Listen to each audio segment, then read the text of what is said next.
Today in New London, Connecticut is officially making Juneteenth a legal state holiday. Governor Lamont signing that bill honoring the emancipation of enslaved African Americans. News 8's Tina Detel live for us in New London with more on today's bill signing ceremony. Tina. You know, Darren, people are still gathered here at the Amistad, and some have even climbed on board to take a tour.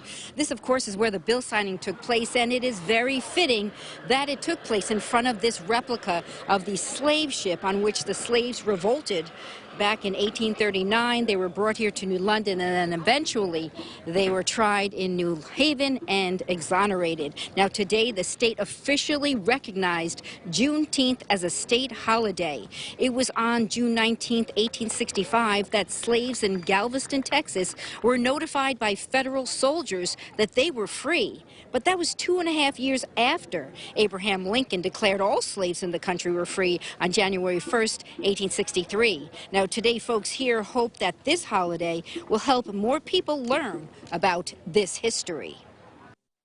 It was here in New London, Connecticut, that falsely enslaved passengers on this ship were given their freedom. Today, we're here to recognize the trauma of our African American community and to start in a small way to correct the wrongs of our past. My grandmother was born to freed slaves. She was born 7 years after the Emancipation Proclamation.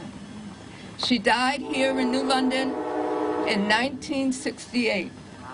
She was a wonderful woman, and I am the woman today because of her training.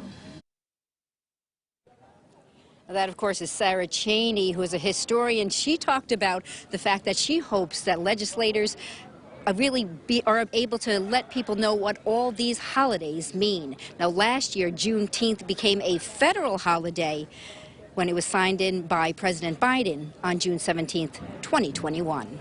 We're live here in New London. Tina Detel, News 8.